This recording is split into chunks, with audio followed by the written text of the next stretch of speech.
काफ़ी लोगों को चिंता इस समय ये है कि हमारे ठीक 12वें भाव में मंगल और राहु का अंगारक योग बनने वाला है, जिससे काफ़ी लोगों के मन में दुविधाएं चल रही हैं कि ये योग से हमारे जीवन पर परिवर्तन क्या होगा। तो इस बात की ही हम चर्चा करने वाले हैं कि क्या सावधानी बरतनी चाहिए मंगल और राहु के अंगारक योग से। यह योग ठीक 25 अप्रैल से प्रारंभ हो जाएगा और लगभग 25 अप्रैल के बाद 49 दिन तक यह योग आपके 12वें भाव में रहेगा, जो मंगल और राहु का अंगारक योग। तो ये क्या प्रभाव हमारे जीवन पर डालेगा, इसी बात की हम विशेष चर्चा इस प्रोग्राम में करेंगे। नमस्कार, मैं ज्योतिष आचार्य शिवराज शास्त्री आप लोगों का हार्दिक स्वागत कर रहा हूँ। इससे बचने के लिए हमें क्या करना चाहिए, ये भी हम आपको इस प्रोग्राम में विस्तार पूर्वक अच्छी तरीके से समझाएंगे। चलिए प्रोग्राम की ओर आगे बढ़ते हैं, समझने का प्रयास करते हैं। देखिए, मंगल कौन है? मंगल एक विस्फोटक ग्रह हैं, अग्नि तत्व ग्रह हैं। राहु कौन है? एक छलिया ग्रह है, एक छाया ग्रह है, एक धुआं है। और अग्नि में धुआं, जब अग्नि जल रही हो, अग्नि में और धुआं और हो जाए तो फिर क्या होगा, आप इस तरीके से अंदाज़ा लगा लीजिए। अग्नि में धुआं, क्योंकि इसी को अंगारक, तभी अंगारक योग कहा गया है, क्योंकि अग्नि, मंगल कौन है? अग्नि है। राहु क्या है? धुआं है। तो अग्नि और धुआं एक साथ में मिल रहा है 12वें भाव, वो भी वह भाव पर जिसे हम व्यय भाव बोलते हैं, खर्च का स्थान बोलते हैं। तो चलिए हम समझने का विस्तार पूर्वक प्रयास करेंगे मंगल का प्रभाव यहाँ पर क्या रहेगा। देखिए, इसमें डरने की और चिंता कुछ नहीं है, बस सावधानी आपको बरतनी है। यहाँ पर पहले आप सावधानी सुन लीजिएगा, आपको किन 49 दिन तक विशेष किन चीज़ों की सावधानी बरतनी है। सबसे प्रथम आपको लड़ाई झगड़े के माहौल से आपको दूर रहना है। जहाँ पर लड़ाई झगड़ा कहीं भी हो रहा हो, आपको ऐसी जगह बिल्कुल नहीं जाना है। प्रथम सावधानी आपको इस योग से ये वाली बरतनी होगी।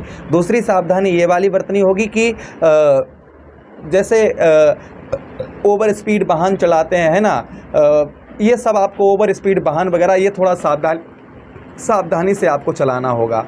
और साथ ही साथ में अनावश्यक खर्च, जो आपका व्यर्थ का खर्च या ज़्यादा घूमना फिरना, जहाँ कहीं नहीं जाना है और फिर भी वहाँ पर मन बनाए बैठे हैं कि चलो यार चलेंगे, किसी ने दोस्त ने कह दिया चलो चलेंगे, जितनी हो सके उतनी आपको यात्राएं टालनी होंगी। यात्राएं आपको जितनी हो सकती हैं उतनी यात्राएं आप टालें। आप ऑफिस वगैरह जहाँ तक आपका कार्य है बस वहीं तक आप ट्रैवलिंग करें, व्यर्थ की ट्रैवलिंग वगैरह यात्रा ना करें। आप इन चीज़ों का विशेष सावधानी रखें। अच्छा, 12वें भाव पर मंगल का प्रभाव जो होगा ये क्या होगा? देखिए, 12वें भाव पर मंगल जो है यहाँ पर आपको यहाँ पर चंचल स्वभाव का बनाएंगे। चंचल स्वभाव यानी कि मन आपका भ्रमित रहेगा, क्योंकि ब्रह्म ग्रह के साथ में है ना, तो मन जो है वह कहीं ना कहीं भ्रमित रह सकता है कि हाँ नहीं यार, उसने, किसी ने भले ही ना किया हो लेकिन आपको शंका आपके अंदर उत्पन्न होगी कि पता नहीं उसने ही किया होगा। तो इस तरीके का माइंड जो है कहीं ना कहीं आपका घूम सकता है। तो आप व्यर्थ की सोच और व्यर्थ की चिंताएँ आपके लिए ये ठीक नहीं रहेंगी। व्यर्थ की सोच बिल्कुल ना करें, आप व्यर्थ की चीज़ों में ध्यान आप ना दें। अच्छा, उसी के साथ ही साथ 12वें भाव पर जो मंगल का प्रभाव होता है ये हास्य पद, यहाँ पर मनोरंजन क्षेत्र में आपका बड़ा ही मन लगेगा। जैसे टीवी देखना हो गया, मोबाइल देखना हो गया, है ना, इन चीज़ों में आपका मन जो है कहीं ना कहीं आपका एक्टिव होता हुआ दिखेगा। मनोरंजन चीज़ों में फिल्म हो गई है देखना, या कहीं सत्संग हो गया है, या कहीं भागवत हो रही है, तो वहाँ पर आपका मन जो है कहीं ना कहीं इंटरटेनमेंट में बहुत ज़्यादा लगेगा। यानी कि हास्य पद में आपका, मनोरंजन क्षेत्र में आपका मन जो है वह कहीं ना कहीं आपका बहुत अच्छा लगेगा। उसी के साथ ही साथ सुख, यहाँ पर ऐसा नहीं कि आपको दुख ही दुख दें, यहाँ पर मंगल है, मंगल भी अपना प्रभाव दिखाएंगे, भले ही राहु के साथ ज्वाइंटेड हैं तो मंगल ऐसा नहीं कि प्रभाव ना दिखाएं। तो यहाँ पर आपके कई सुखों का भी यहाँ पर सुखों का भी जन्म देंगे, यानी कुछ आपके सुख जीवन में कुछ कहीं ना कहीं कुछ कार्य भी आपके बनेंगे, इसमें भी संदेह शंका नहीं है।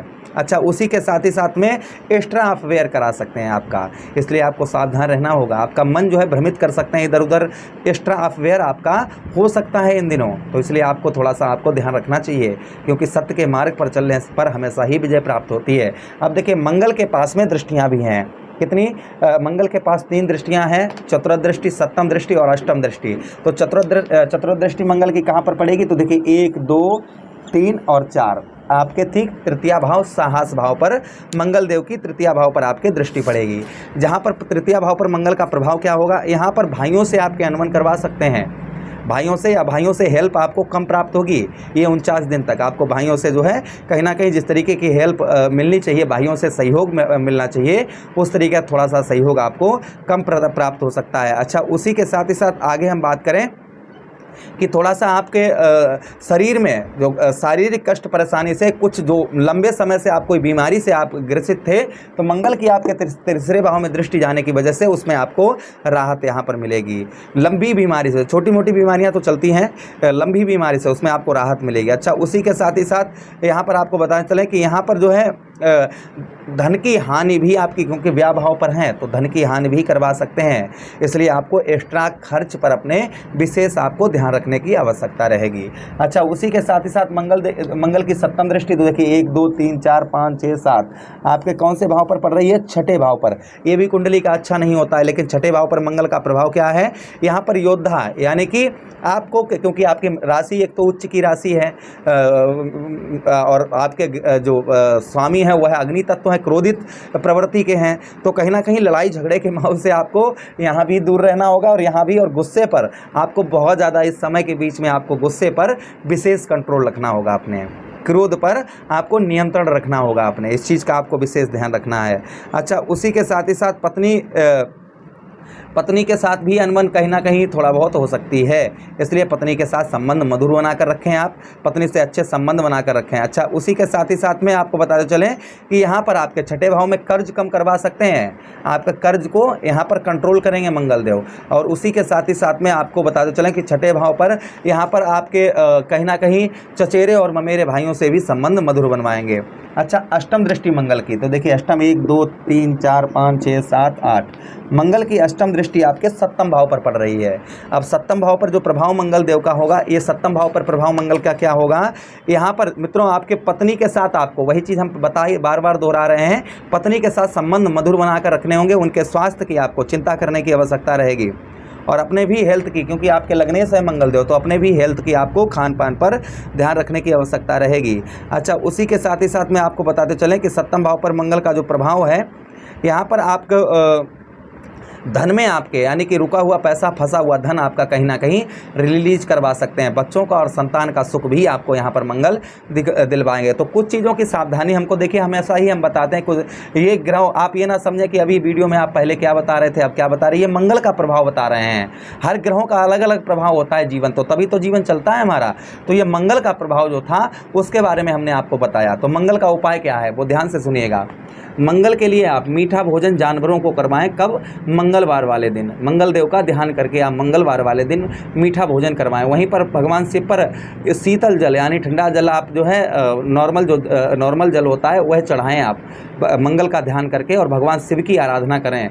मंगल का कोई अशुभ प्रभाव आपके ऊपर नहीं पड़ेगा। अच्छा, उसी के साथ ही साथ अगला उपाय क्या कर सकते हैं? हनुमान जी का आराधना करें, क्योंकि मंगलवार का दिन जो है वह मंगल देव को समर्पित होता है। तो मंगलवार वाले दिन आप जो है हनुमान जी की आराधना करें। एल्कोहल, नॉनवेज, इन सब से आपको इन 49 दिनों के लिए आपको बिल्कुल ही त्यागपत्र देना होगा। मुझे आदेश दें, किसी अन्य प्रोग्राम में पुनः भेंट करते हैं, तब तक आप लोग अपना ख्याल रखिए। प्रेम से बोलिए कृष्ण कन्हैया लाल की जय।